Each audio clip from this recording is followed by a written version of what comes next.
Hello, welcome to the new video. And today we have a look at the facelifted Nissan Qashqai. This is the new ePower powertrain. But anyway, let's have a closer look. So there is new basic color, this green metallic paint. It looks absolutely fantastic. I also heard that it's already a favorite color that people are waiting for. So yeah, it's fantastic. And then the novelty is of course the new front mask, which looks more Japanese, more striking than before. Yeah, it's real nice. Then you have opening here for cooling. This part of the grille is just pure plastic. Let me have a look. Yeah, we also have the active curtain in front of the front radiator. That's the usual aerodynamic element of today. And we also have quite a big air curtain around the front, as it is on quite usual.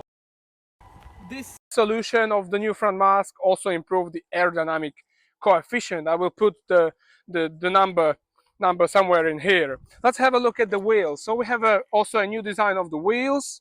So these are, what are these? 20-inch wheels with a tire of 235, 45, R20, and still on the summer tires. These are the Michelin Primacy floor tires.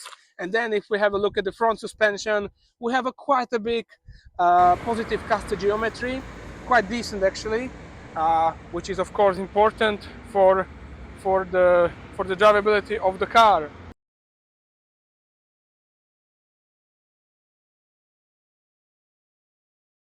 Electrically controlled boot, or with the capacity of, I believe it's 455 up to 504 liters. It is, and yeah, well, it's a really nice boot. It has double floor, as you can see. It's really practical. And also what's under the floor is the battery, is the classical 12-volt battery. So actually quite nice boot. You have some hooks here, 12-volt sockets there, and the LED light in here. So yeah, quite nice in this regard. And then as we have a look into the rear, I want to show you again aerodynamic element here on the arch that cleans the air.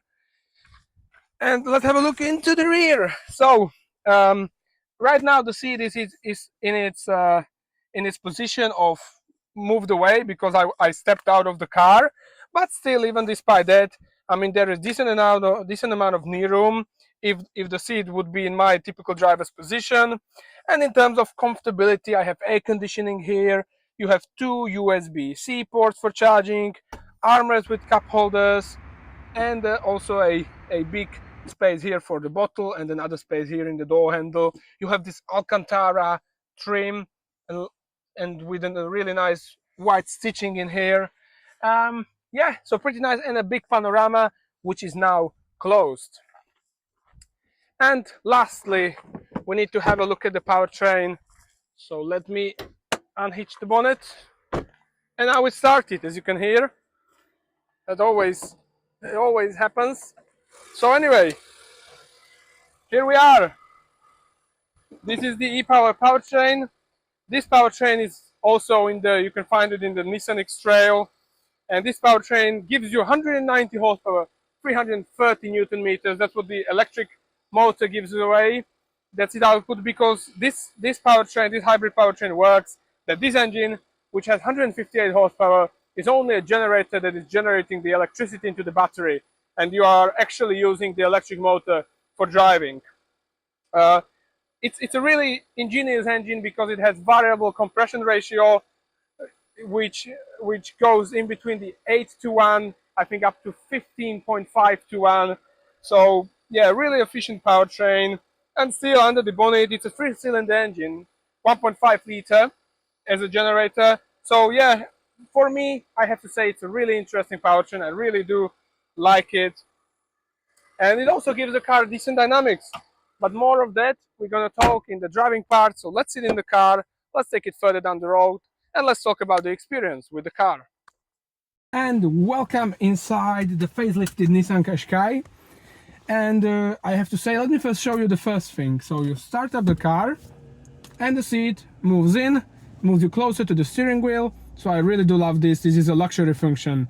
and I love that it's spreading around the cars. So I love the interior in the facelifted Qashqai. It's still sort of analog, it's technologically advanced, and it's incredibly nice to use and incredibly well thought through in terms of layout and in terms of small details, like these small creases on the buttons, so that in the night when you don't see that well, you can feel, for example, when you want to change the music, you feel the button where you go, where you change it, so you feel it. And also when you want to pick up the phone, here is a small crease on the button. So I really do love these small elements across the car that really improve the usability of the car.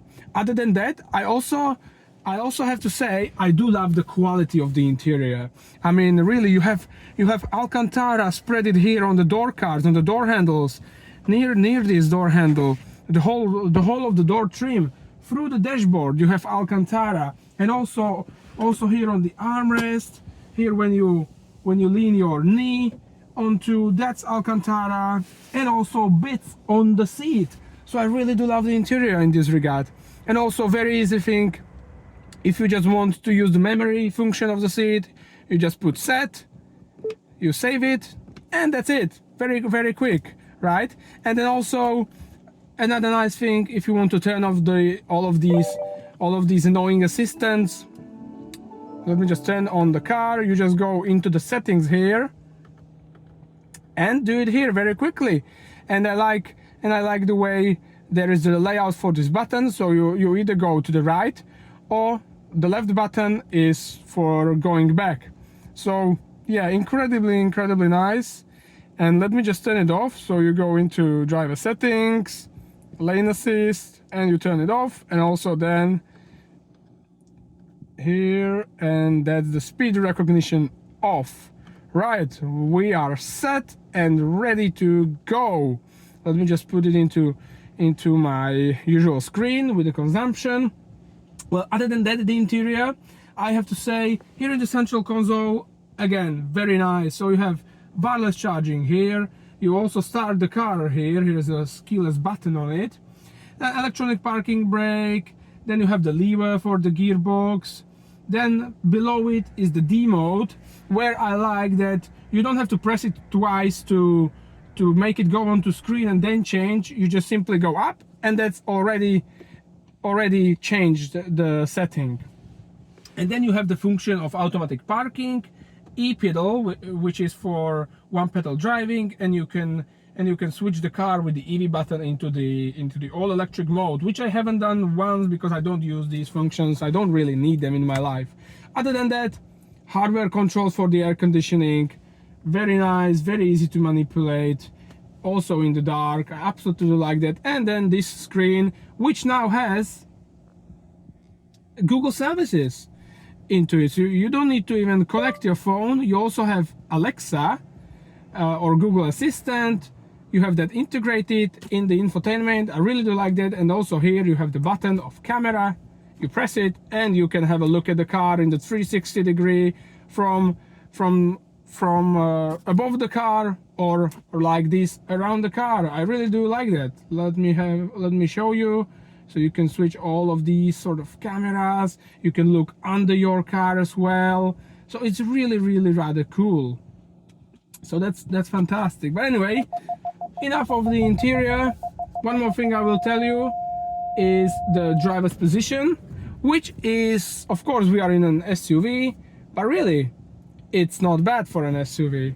Although it feels, it feels like sitting in the older B-type hatchback, because you're sitting slightly above the dashboard, and the bonnet is going down, so you're just looking diagonally down, it feels. Yeah, but anyway, so here we have the ePower powertrain, the hybrid. It is a specific hybrid, as I've told you with the X-Trail review, because it has a ingenious engine with a variable compression ratio. The engine only works as a generator of electricity, which is also great. And then you have the electric motor in the front, which gives you 190 horsepower and 330 Newton meters of torque. This power gives the car actually quite a good dynamics. You can accelerate to 100 kilometers in around 7.5 seconds, which in the past was the hot hatch territory. So this is also quite cool. The car weighs at 1660 kilos, which is not that heavy considering it's an SUV. So yeah, so you can feel that the dynamics, they will be there. And then, well, you can think a lot about, is it worth the hybrid, or you know, I like more the classical petrol engine, the classical powertrain. But I really do have to tell you, this hybrid, I mean, it just has many advantages for the day-to-day usability, which I very much like.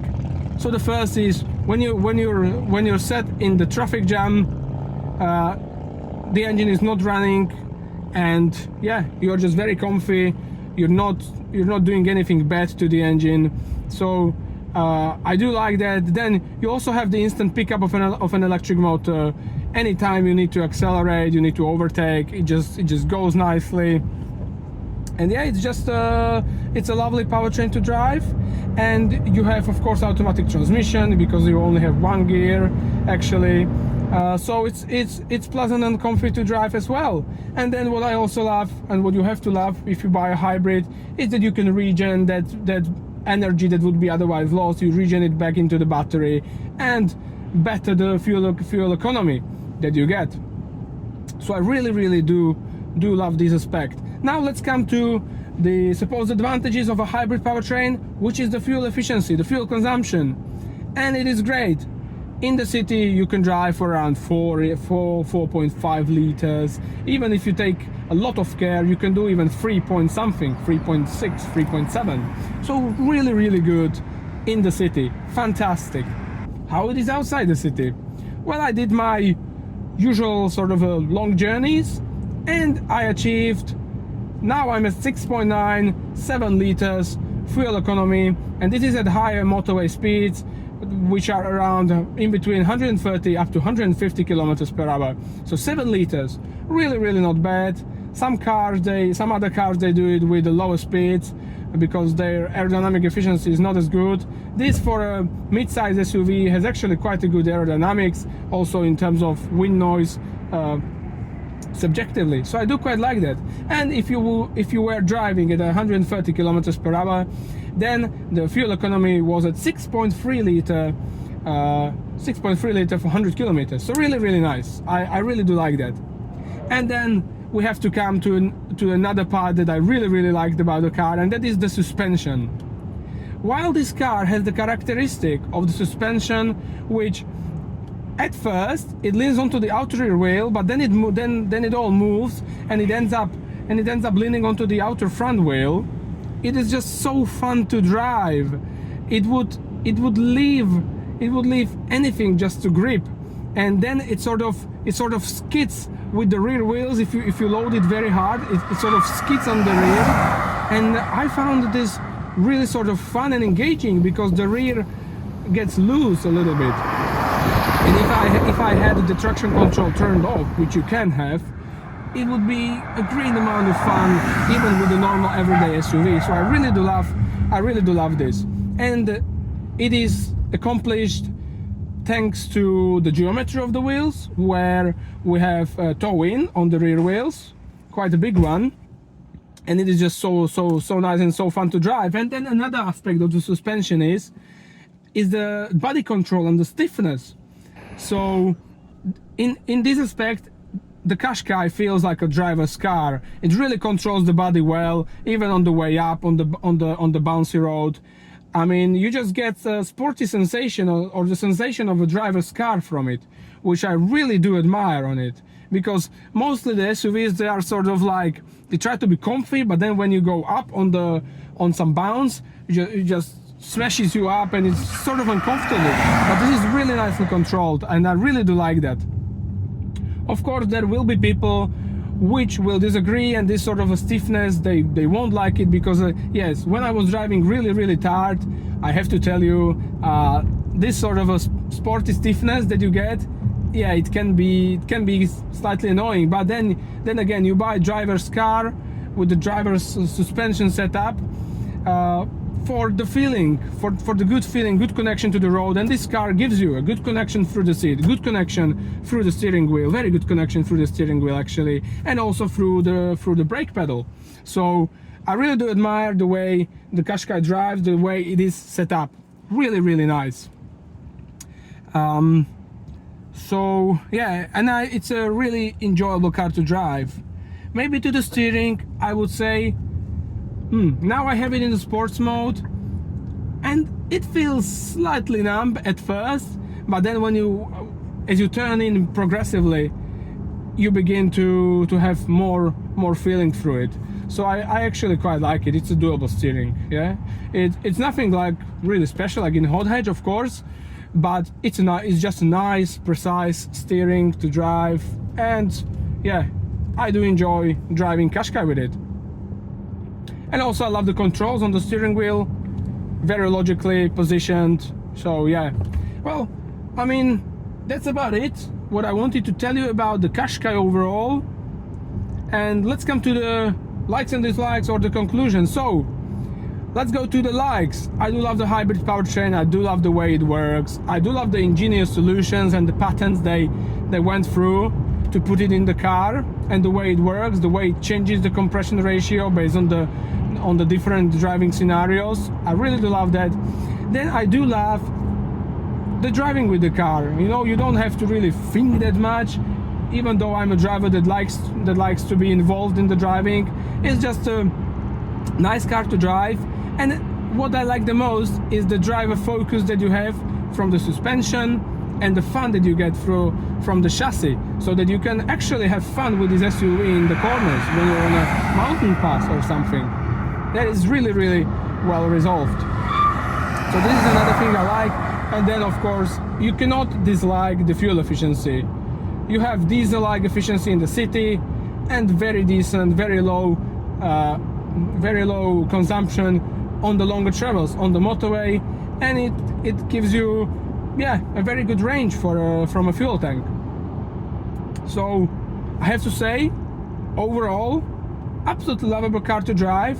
I would still say, you know, the Qashqai was the first car that really started all of this mid-size SUV trend. That it was the reason why people fell in love with the small SUVs, because it was also affordable.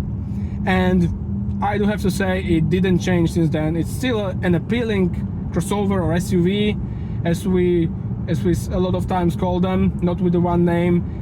Yeah, it's one of the best cars, I have to say, in its class. And what I love the most about it is the chassis and the suspension, the damping. Fantastic. So, and overall the facelift, the design is improved. So yeah, so in the conclusion, I have to say, really, really good car. Definitely have a test drive with it if you're considering an SUV of such sort. And well, I think that's about it to it really. So if you liked the video and found it useful, well, keep watching, keep subscribing. More videos are of course coming on very soon, and I hope to see you in the very next video. In the meantime, take care of you, and goodbye.